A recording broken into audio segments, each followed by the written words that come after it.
ناظرین السلام علیکم۔ ڈاکٹر نصر اللہ رانا ENT سرجن آپ کی خدمت میں کچھ مفید باتوں کے ساتھ حاضر ہے۔ آج کا میرا ٹاپک ہے جو آج کل بہت میرے پاس مریض، میں نے آج کوئی 10-11 مریض دیکھے ہیں یہاں رانا ENT سینٹر جے روڈ گریڈ کالج کے سامنے ہے۔ پچھلے 30 سال سے میں لوگوں کی خدمت کر رہا ہوں with in the country and abroad the people دیکھا۔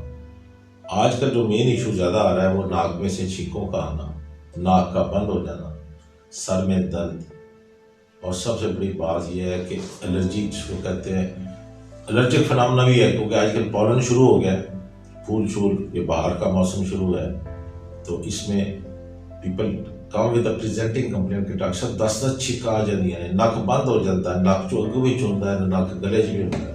اب اس کے اوپر میں جو سب سے پہلے بات کرنا پسند کروں گا، یہ جب میں میو ہاسپٹل میں تھا، ہم نے ENT جو سرجنس کی جو پہلی کانفرنس، اس وقت ضیاء الحق صاحب کو میں ملنے گیا وہاں پر اسلام آباد، ان کو ریکویسٹ کر کے بلایا، وہ یہ لاہور ہلٹن ہوٹل میں آئے، وہ خود بھی بیٹھے ہیں وہاں پر سٹیج پہ، ان کے ساتھ federal minister health doctor Naseer uddin جوگزئی، in charge of health from Karachi to Peshawar, general Jilani ہے گورنر پنجاب، وہ بھی بیٹھے ہوئے ہیں، بلکہ پیچھے ان کے جو پریس سیکرٹری تھے ضیاء الحق صاحب کے ویری ٹیلنٹڈ پرسن کرنل صدیق صالح صاحب تھے، تو وہ رپورٹنگ کے لیے آئے تھے خاص طور کہ بھی یہ پہلی قومی کانفرنس کیا ہے۔ اس وقت تو لوگوں کو پتہ ہی نہیں تھا کہ ENT، وہ مجھے وہ اسپیچ میں ضیاء الحق صاحب نے کہا کہ مجھے تو یہ لفظ ہی نہیں سمجھ آتی کہ ENT کا ایکچولی ٹیکنیکل نام جیسے آئیز کا آپتھلمالوجی ہے، اس طرح ENT کا ایئر کی جو بیماریاں ہیں ان کو اوٹالوجی کہتے ہیں، ناک کی بیماریاں ان کو رائنالوجی کہتے ہیں،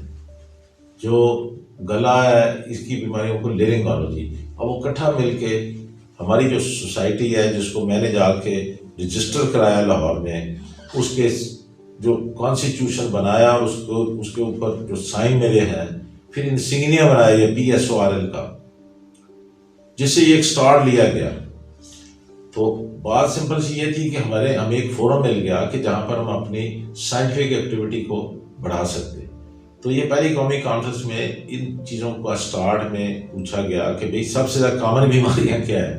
ایک لیکچر تھا اسٹیٹ آف آرٹ جو اس میں دیا گیا، جی کامن پرابلم تو پھر یہ ہے کہ ناک کا بند ہونا، چینکوں کا آنا، حلق میں ریشہ گرنا، جیسے چھت ٹپکتی ہے اس طرح گلے میں ریشہ گرتا ہے۔ پھر اس کے بعد 10th international ENT conference PC hotel Lahore, Waseem Sajjad sahab chairman senate, he was the chief guest.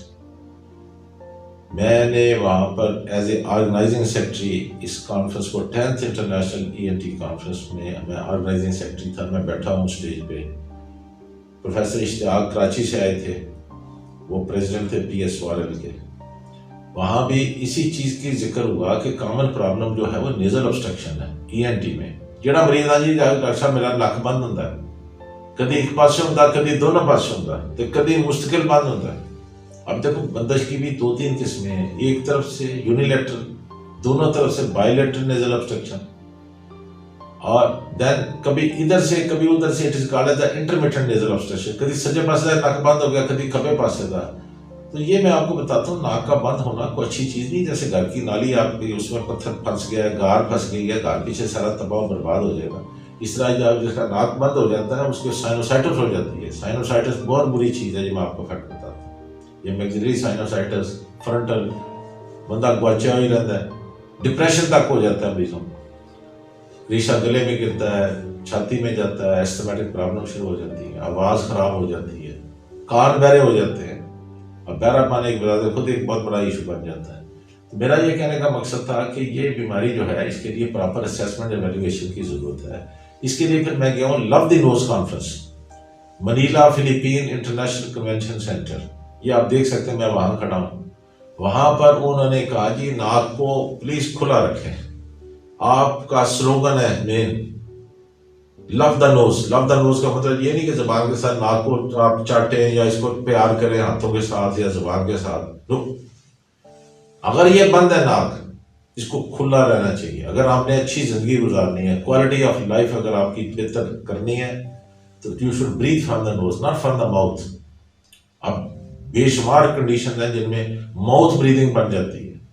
ناک جو ہے یہ اللہ تعالیٰ کا ایک بہت بڑا گفٹ ہے، خیر تو سارے اعضاء بہت ضروری ہیں۔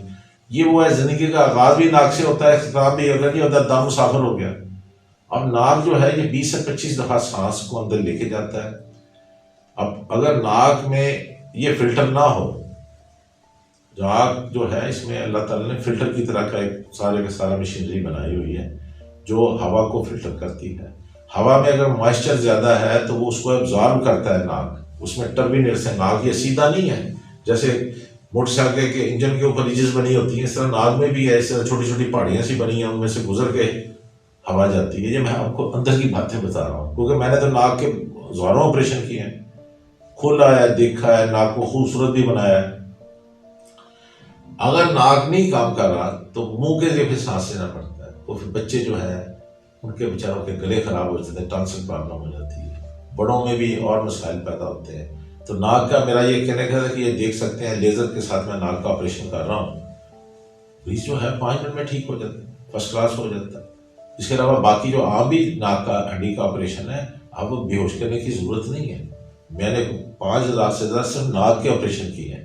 میں نیو ہاسپٹل میں میکسیمم کام کرتا تھا. میں نے وہاں پر as a registrar, senior registrar, as a assistant professor, as a associate professor, یہ ہمارا سب سے بڑا ہاسپٹل پاکستان کا. سب ریفر، تمام جگہ سے ریفر ہو کے، کوئٹہ سے بھی مریض آ رہے ہیں، پشاور سے بھی آ رہے ہیں کہ جی میو اسپتال سنا ہے، جی میو سب دا پیو. انگریزوں نے یہی بنایا تھا، وہ تو اس حصے میں ایک کنگ ایڈورڈ میڈیکل کالج بنا گئے، ایک میو ہاسپٹل بنا دیا. It was the referred hospital.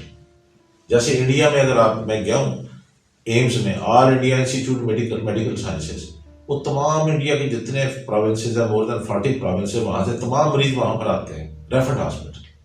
تو بار بار یہ جو میں آپ کو بتانا چاہتا ہوں کہ ہم نے اس کو جو چینکوں کے لیے اس کی الرجی ٹیسٹ کرنا پڑتا ہے.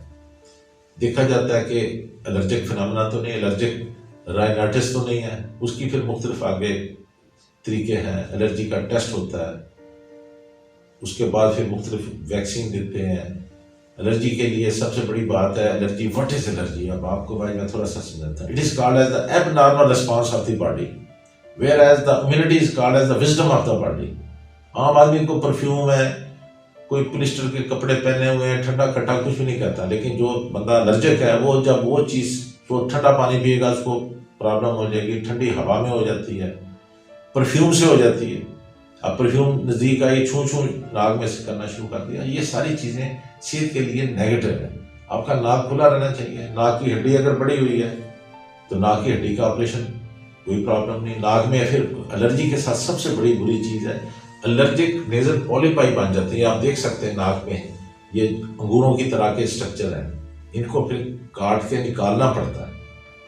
پولیپس کا آپریشن کرنا پڑتا ہے، ناک کھل جاتا ہے، پھر بعد میں کیئر کرنی پڑتی ہے کہ دوبارہ نہ ہو جائے. یہ میں آپ کو بتا رہا ہوں. واشنگٹن ڈی سی میں نے پاکستان کو ریپرزینٹ کیا، وہاں میں گیا ہوں، یہ انٹرنیشنل ڈیلیگیٹس کے ساتھ کھڑا ہوں. بلکہ امریکن جو سوسائٹی آف رینالوجی ہے، ناک کی بیماریوں کے جو پریزیڈنٹ ہے پروفیسر کیرن، ان کے ساتھ ہی میں کھڑا ہوں. وہاں بھی انہوں نے کہا تھا کہ فیس پروٹوکال کے ساتھ کریں. ایک لیٹسٹ ٹیکنیک آئی ہے فنکشنل اینڈوسکوپک سائنس سرجری. ناک کا جو پولپس ہے یا باقی سائنسز وغیرہ کی جتنی بھی ہے، اس کے لیے پراپر ویز ہیں، میئرز ہیں، جس سے آدمی کی زندگی سندر بن سکتی ہے. جیسے کسی کو شوگر ہے تو وہ دوائی لیتا ہے، کسی کو بلڈ پریشر ہے وہ اس کی دوائی لیتا ہے، کسی کو ہارٹ کی مسئلہ ہے تو ہارٹ کی مسئلے میں بھی کسی کے اسٹنٹ پڑ جاتے ہیں. اب کیونکہ لیٹسٹ چیزیں آ گئی ہیں. میرا جہاں پر یہ ہاسپٹل ہے ساتھ ہی پنجاب انسٹیٹیوٹ آف کارڈیالوجی، یہ پاکستان میں نمبر 1 ہے، the best one, jail road پہ. وہاں پر پہلے کوئی بھی ٹریٹمنٹ نہیں ہوتی تھی 80 سے پہلے. یہ تو پھر 90 میں آ کے بنا ہے، تو پھر لوگوں کو فیسلٹیز مل گئی ہیں. نہیں کسی کا اسٹنٹ پڑ جاتا ہے، کسی کا بائی پاس ہو جاتا ہے. پہلے تو یہ فیسلٹیز نہیں تھیں. اسی طرح یہ ای این ٹی میں بھی پہلے کچھ بھی نہیں تھا. وہ میکسیمم ہوتا تھا وہ آج ہی لوگ رول پلگ ہوتے تھے ناک میں، ادھر ادھر ڈال دیتے تھے کہ پاپ لے لو. اب یہ ہے کہ ناک کی سرجری، ناک کو میں خوبصورت بنا سکتا ہوں. یہ بھی ایک رائنوپلاسٹی، ایک میں نے بے شمار آپریشن کیے ہیں. بچیوں کی شادیاں ہو گئی جن بچیوں کے ناک بیٹھے تھے، پینے تھے، رشتے نہیں ہوتے. یہ مطلب ایک بڑا پلس پوائنٹ ہے جسے ینگ جو مستورات ہیں یا لیڈیز ہیں ان کو، ان کے چہرے کو ہم بہتر کر سکتے ہیں. کیونکہ ناک کا رول انسانی خوبصورتی میں 80% ہے. ناک ذرا بیٹھ جائے تو کے اندر بندہ ہی بیٹھ جاتا ہے. تو یہ مطلب یہ آپ کے لیے میں ویسے اصل چیز بتانا چاہتا ہوں کہ ہماری یہ جو ایجپٹ میں کانفرنس ہوئی تھی وہاں بھی میں نے پاکستان کو ریپرزینٹ کیا. کہ ناک کو سب سے پہلے وہ کنسیڈر کرتے ہیں کہ سامنے یہ آتا ہے لڑائی میں مکہ ناک کے اوپر لگتا ہے، بچہ گرتا ہے تو ناک سے انجری ہو جاتی ہے، اس کے ناک پہ ناک بیٹھ جاتا ہے. بعض ماں باپ نے 12-15 سال بعد جی بچہ گریا ضرور سی جی تو بعد ناک ٹیڑھا ہو گیا بھائی اسی وقت اس کا ناک ٹھیک کرا. یہ میں پتہ کی بات بتا رہا ہوں. Immediately after the injury go to the ENT doctor, وہ ہاتھ سے ہی اس کو ٹھیک کر دے گا. تو پھر جب 10 دن سے اوپر زیادہ عرصہ گزر جاتا ہے پھر اس کا آپریشن کرنا پڑتا ہے. However میرا آج کا ٹاپک یہ تھا کہ sneezing and allergy of the nose, ناک میں سے جو چھینکوں کا آنا الرجی آف دا نوز ہے، اس کے لیے ہمارے پاس مختلف میئرز ہیں. Thank you very much.